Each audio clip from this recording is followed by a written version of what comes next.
ഈശോ മിശിഹായ്ക്ക് സ്തുതിയായിരിക്കട്ടെ. ജനുവരി 13 ശനി.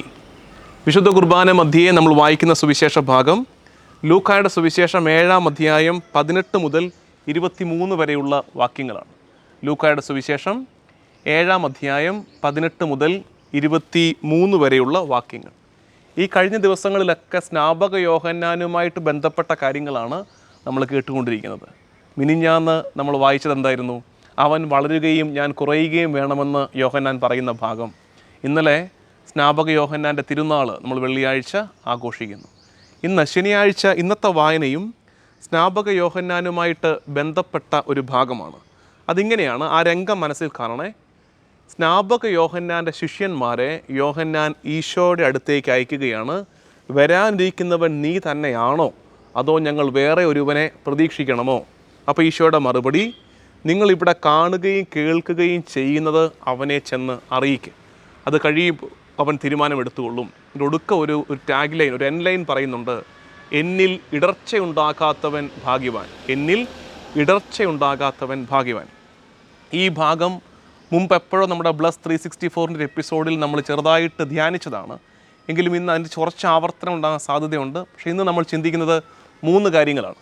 ഒന്നാമത്തെ കാര്യം, സ്നാപക യോഹന്നാൻ തൻ്റെ ശിഷ്യന്മാരെ ഈശോയുടെ അടുത്തേക്ക് അയച്ചു എന്നത് തന്നെ നമുക്ക് ഭയങ്കര കൗതുകം ഉണ്ടാക്കണം.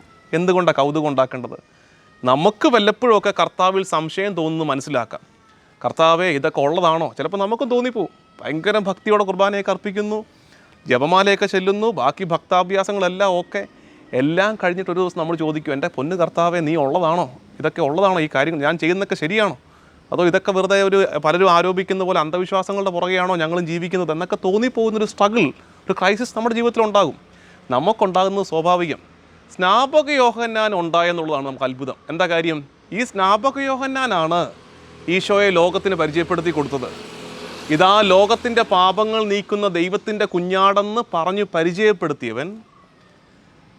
ആര് കണ്ട് എന്ന് വെച്ചാൽ, പ്രാവ് ഇറങ്ങി വരുന്നത്, സ്വർഗം തുറക്കുന്നത് ഏത് യോഹന്നാൻ കണ്ടോ അതേ യോഹന്നാൻ ദാ ഇപ്പോൾ ചോദിക്കുകയാണ്, നീ തന്നെയാണോടാ ഉവ്വേ ഉള്ളയാൾ, അതോ വേറെ വല്ലൊരു വരുമോ ഇനിയും? അപ്പം നമുക്കുള്ള ആശ്വാസം എന്തെന്നറിയാമോ?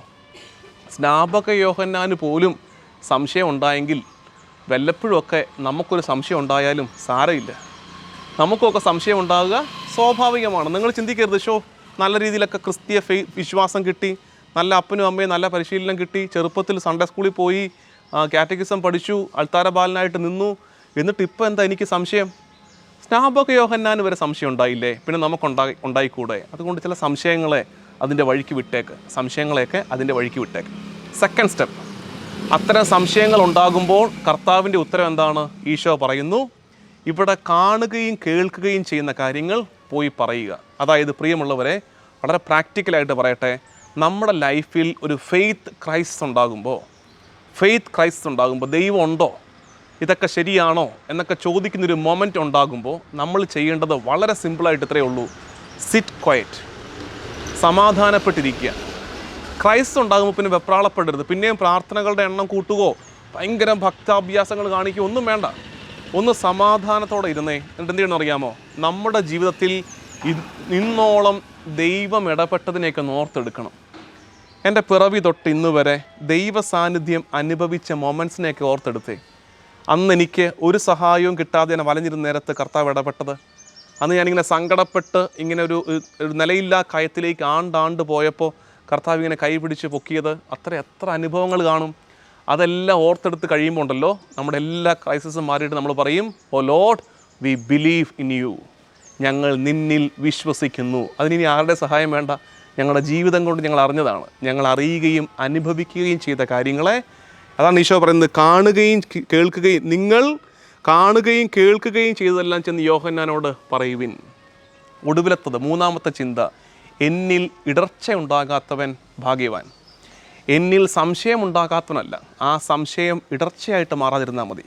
വല്ലപ്പോഴൊക്കെ ഡൗട്ട്സ് ഉണ്ടാകണം കേട്ടോ. ഡൗട്ട്സ് ഉണ്ടാകില്ലെങ്കിൽ എന്തോ കുഴപ്പമുണ്ട്. ഇടയ്ക്ക് ചോദ്യങ്ങൾ ചോദിക്കണം. കർത്താവ് ഇതുള്ളതാണോ, ഇതിങ്ങനെയാണോ പ്രാർത്ഥിക്കേണ്ടത്, ഇതിങ്ങനെയാണോ ചിന്തിക്കേണ്ടത് എന്നൊക്കെ സംശയങ്ങൾ ഉണ്ടാകണം. സംശയങ്ങൾ ഉണ്ടാകുമ്പോൾ പൂർവ്വകാലത്തിൽ ദൈവം നമ്മുടെ ജീവിതത്തിൽ ഇടപെട്ടതിനെ ഓർത്തെടുക്കണം. എന്നിട്ട് ആ സംശയങ്ങൾ ഇടർച്ചയാകാതിരിക്കാൻ ശ്രദ്ധിച്ചോണം. സംശയങ്ങളുടെ പേരിൽ ഇടറിപ്പോകരുത്. Wait for a moment, sit quiet. Reflect, recollect, നമുക്ക് സമാധാനം കിട്ടും, കർത്താവിനെ അനുഭവിക്കാൻ പറ്റും. ഇന്ന് ഈ ചിന്തയോടുകൂടി ഇന്നത്തെ ബ്ലസ് 364 സമാപിപ്പിക്കുകയാണ്. നമുക്ക് പ്രാർത്ഥിക്കാം. കർത്താവും ദൈവമായ ഈശോ മിശിഹായെ നിന്നെ ഞങ്ങൾ ആരാധിക്കുന്നു. ഞങ്ങളുടെ സംശയങ്ങളെ, പ്രത്യേകിച്ച് ഞങ്ങളുടെ യുവജനങ്ങൾ, ഞങ്ങളുടെ കുഞ്ഞുങ്ങളുടെ സംശയങ്ങളെ തിരുമുമ്പാകെ ഏൽപ്പിക്കുന്നു. അവരുടെ ജീവിതത്തിൽ ഇടപെടുന്ന ദൈവത്തെ അവരനുഭവിക്കട്ടെ. നമ്മുടെ കർത്താവ് ഈശോ മിശിഹായുടെ കൃപയും പിതാവായ ദൈവത്തിൻ്റെ സ്നേഹവും പരിശുദ്ധാത്മാവിൻ്റെ സഹവാസവും എന്നും എല്ലാ കാലവും കൂടെ ഉണ്ടായിരിക്കട്ടെ, ഇപ്പോഴും എപ്പോഴും എന്നേക്കും. ആമേൻ.